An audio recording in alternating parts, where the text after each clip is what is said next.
안녕하세요. 드라마를 투파보는 잼잼 리뷰입니다. 마우스 6화 리뷰에서 성요한이 불태웠던 휴먼 유전자 검사 연구소 서류가 성요한과 한서준의 친자 여부를 확인하는 서류일 거고, 성요한이 교도소에 갔었던 게 나치국을 죽이기 위한 게 아니라 한서준의 혈액을 얻기 위해서 간 것이다 라고 내피셜을 했었습니다. 특히 6회에서 한서준이 보고 있던 신문에 무진 구치소가 인간면역 결핍 바이러스 환자를 수용했고, 뒤늦게 발견한 후 구치소 수용자 전원을 혈액 검사했다는 내용이 담겨 있었거든요. 이렇게 분명 6화까지만 해도 한서준의 친아들은 정바름일 거라 확신했습니다.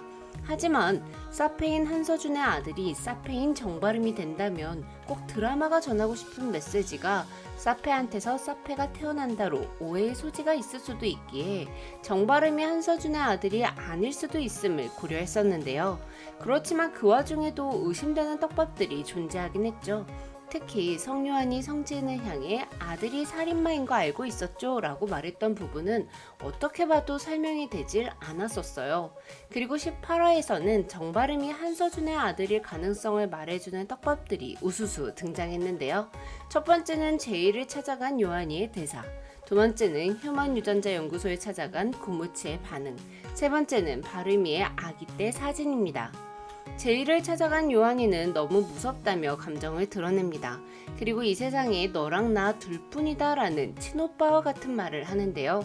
꼭 송수호에 의해 죽은 재은이의 가족들이 모두 다 자기 가족인 양 말이죠. 두 번째, 성요한이 휴먼 유전자 연구소에 들렀다는 사실을 알게 된 고무치가 연구소에 들어갔다 나온 후 뭐야 이게? 라며 당황해했는데요. 꼭 성요한이 한서준의 아들이 아니라는 사실을 알고 황당해하는 것 같은 반응이었어요. 제이로부터 성요한의 이야기를 듣고 집에 돌아온 바르미는 엄마와 찍은 아기 때 사진을 보고 슬픔을 참아내려 애쓰다가 끝내 몰아닥친 감정을 주체하지 못하고 주저앉아 펑펑 눈물을 쏟았습니다.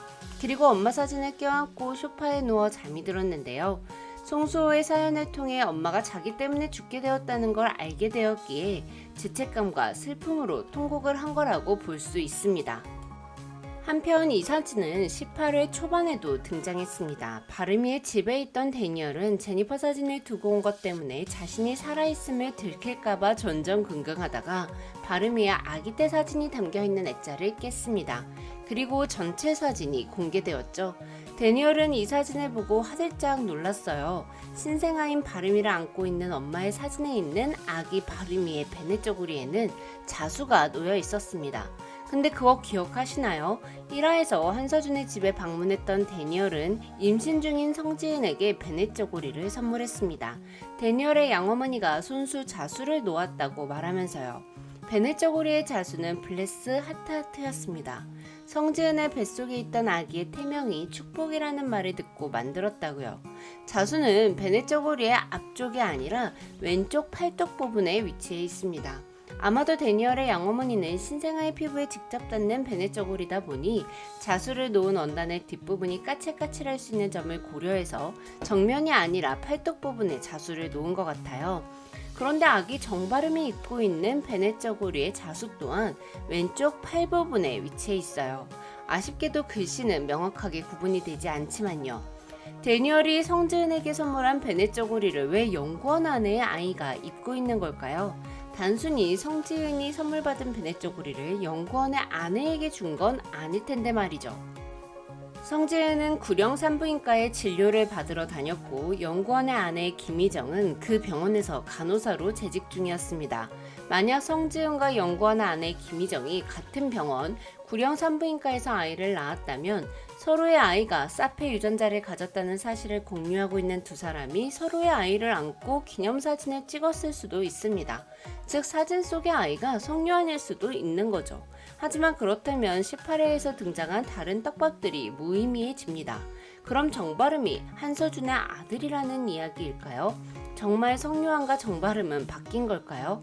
분명 사페 유전자 검사 결과를 데니얼로부터 들었을 때 연구원의 아내는 임신 23주였고 성지은은 거의 막달로 보였습니다.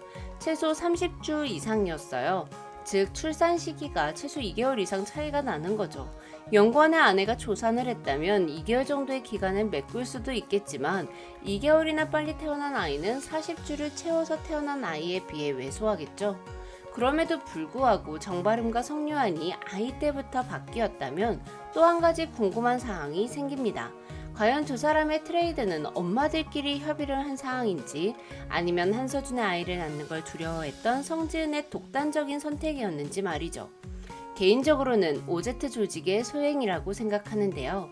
그렇게 생각하는 데는 두 가지 이유가 있습니다. 첫 번째는 연구원의 아내가 재훈이를 자신의 친자로 생각하고 있는 것 같기 때문입니다. 연구원의 아내는 죽기 직전 재훈이에게 엄마가 우리 아들 믿어주지 못해서 미안해 라고 말했습니다. 만약 내 친아들이 아니라는 걸 알았다면 역시 바꾸는 게 아니었어와 같은 말을 하는 게 더 자연스럽잖아요. 두 번째는 OZ의 실험 목적 때문입니다. 송소는 정바름의 엄마를 죽인 이유를 너 엄마가 널 죽이려 해서다 라고 밝혔습니다. 바름이가 죽으면 내가 꿈꾸는 세상을 이룰 수 없다고 말했죠. OZ 조직의 실험 목적은 송소의 누나 같은 희생자가 없는 세상, 즉 범죄가 없는 세상을 만드는 것입니다. 그렇게 하기 위해 채영씨는 사이코패스 유전자 태아 감별법 법안을 통과시켜 산모의 뱃속에 있을 때 태아가 사이코패스임이 확인되면 부모의 동의 없이 강제로 낙태를 하려고 했습니다. 하지만 신상 형사의 아버지 신성민의 반대로 이 법안은 통과되지 못했고 채영씨는 이 법안을 통과시키기 위한 데이터베이스를 만들기 위해 1995년부터 아이들을 감시했죠. 이 실험 결과가 어떻게 나와야 사페 유전자 태아 감별법 법안이 통과될까요? 법안이 통과되지 못했던 가장 큰 이유 중에 하나는 1%의 오차가 있을 수 있기 때문입니다. 사이코패스가 아니라 천재가 태어날 수 있는 확률 때문이었죠. 그럼 이 실험을 통해 사페 유전자 태아 감별법이 오차가 없음을 증명해내야 합니다. 즉 사이코패스 유전자를 갖고 있는 아이들 모두 범죄자가 되어야 하죠. 그래서 채영씨는 상황을 조작해서라도 이 두 사람 모두 범죄자가 될 수 있는 확률을 높여줬을 가능성이 있습니다. 그 첫 번째가 아이를 바꾸는 거였을 것 같아요. 어린 시절 성유아는 생글생글 많이 웃던 아이였습니다. 하지만 한서준의 아들이라는 세상의 낙인 때문에 성인이 된 성유아는 차가운 무표정을 가진 사람이 되었죠. 즉 OZ 조직이 노린 게 바로 이거 같아요. 연구원의 아내 김희정이 낳은 아이가 범죄자가 될 확률을 높이기 위해 한서준의 아이로 자라게 만든 거죠. 반면에 정재훈은 자신들이 원하는 대로 잘 커오고 있었어요. 토끼가 임신을 한 건지 살이 찐 건지 궁금하다는 이유로 배를 가르기도 했고 계부가 아끼는 금붕어와 강아지 모두 죽이는 행동까지 했죠. 그런데 그대로 범죄자 길에 들어설 것 같던 재훈은 정바름으로 이름을 스스로 바꾼 후 도대체 범죄자가 될 기미가 보이지 않았습니다. 그래서 문자를 보낸 거죠. 정바름이 복수하고 싶어하는 대상자 송수호의 신상 정보를요. 그렇게 OZ 조직의 계획대로 정바름의 살인 스위치는 켜지게 된 겁니다. 이 정도면 정말 채영신 일당이 진정한 사페인 것 같아요. 사실 아직까지도 전 한서준의 아들이 성유한이라는 가설이 더 마음에 드는데요. 그래서 더 마우스 이 드라마의 엔딩이 궁금해지네요.